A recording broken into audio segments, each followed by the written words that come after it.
Hi there, I'm Frank Crenshaw. This is part 2 of my Spitfire group build.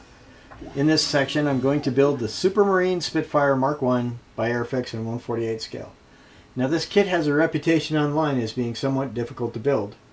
I've actually heard of people who've said they've thrown it against a wall, it's so bad, and abandoned it in the middle of it. I'm struggling to complete the kit, for it just is wearing them out. I tend to feel that people who have the most problems with these types of kits, Airfix, Kitty Hawk, etc., there are people who slavishly follow the instructions, and if you do slavishly follow the instructions, well, they will let you down. That's one thing that I've learned with Airfix and Kitty Hawk. I'm a basics first modeler, and basics first modeling means is I spend a lot of time before I build examining the kit and trying to strategize how best to assemble it, to identify where the problems truly are, and how I can resolve them and make the model as easy to assemble as possible.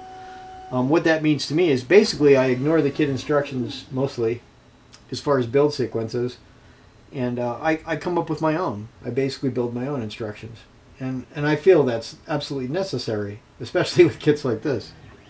Well, anyway, in my basics first construction, the first thing I noticed was this kit had a really bad problem right along this edge right here.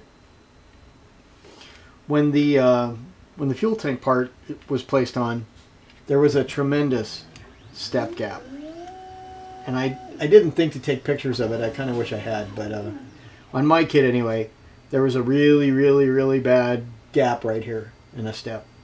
And this is a particularly big problem for a Spitfire because, as you see, the fuel tank has an armor plate on it that sits on top of the fuselage skin, and it sits slightly above the fuselage skin. So this gap isn't one you could just glue the part on and then slather putty on it, sand it, and be okay. It wouldn't look right. And I like my models to look right, so I can't just do that. So the strategy I came up with was to cut a bunch of small discs, just like this. And I just cut them right off of the sprue tree, nothing special, using my JLC saw.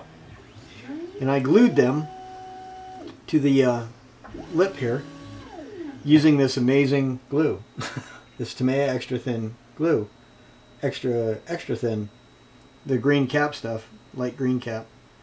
This glue is the best glue I've ever used. If you're not using it, you should certainly consider using it because, wow, it's really good. Once the discs had dried, I then simply sanded them back with a file, nothing fancy.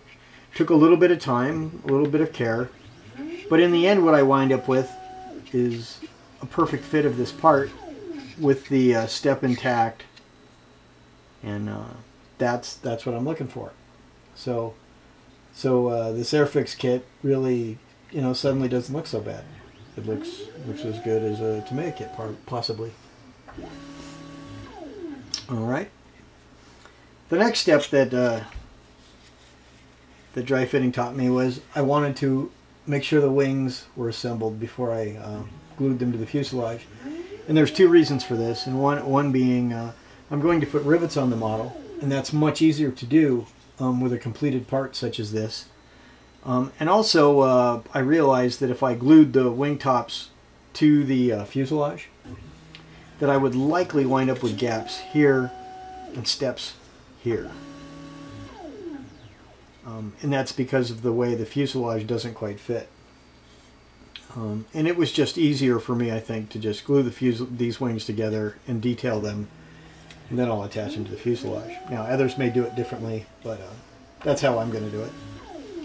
I should have been more careful in my assembly. Maybe you can see there is actually a step here.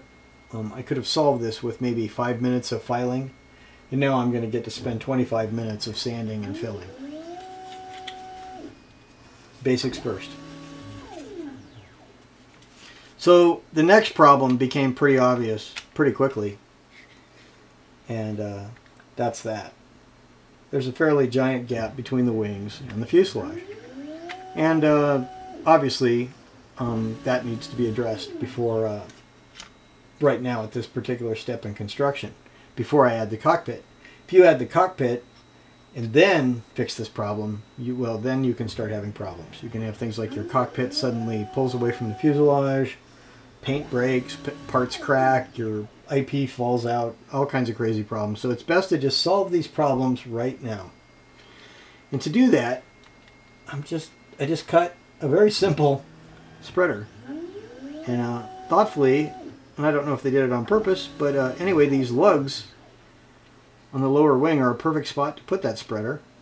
And anyway, I just put that spreader there. And now I have a perfect fit. And that's as good as the Tamiya kit right there. That's as good as the Tamiya or the Edward kit. So overall, the fit is now good. So now that we've solved the fit problems, that's one thing. The detail on this particular kit is lacking, particularly on the underside of these wings. As you can see, it's missing many panel lines and rivet and fastener details that's quite evident on the bottom of Spitfires. And I guess it's arguable that that detail is even visible at all. But when you weather the model, those little fasteners and panel lines, I feel greatly add to the realism. So I'm not sure that I'm going to add all that back, but one thing I will say about this kit is it is missing that, and that's very disappointing to me, actually. I think I also forgot to mention, when you do glue the wings on, you have to make sure you thin these edges in the back. They were very thick, very thick indeed. Not hard to do, but again, you want to make sure you do that before you glue these together, because if you glue them together before thinning, you're going to wind up with a very unrealistic trailing edge for a Spitfire. So, a little basics, a little bit of glue, everything's good. I've solved my my biggest problems with this is the how difficult it is to build. Well, I'm going to use one of the things that turned out to be quite amazing and quite hilarious is, anyway, this is an old Cooper Details cockpit that was designed for the Tamiya kit probably some 30 years ago. I think I bought this in like 1992, 1993. Anyway, this cockpit fits this kit almost as if it was designed for it, and that's just surprising. I mean, you just never have that happen. So it's a pleasant surprise, but wow, you know. So anyway, that's a nice little upgrade for this kit if you can find one. The Cooper Details cockpit just fits. So I don't know if you can see this part behind me, or this part below the fuselage here. This is actually part of the kit cockpit, and I pre-glued it to the fuselage, just you know, and then this Cooper Details pit just backs up to it. Anyway, it's just an amazing fit. It's an amazing fit, and it's going to really improve the look of the cockpit anyway. Yeah, you know,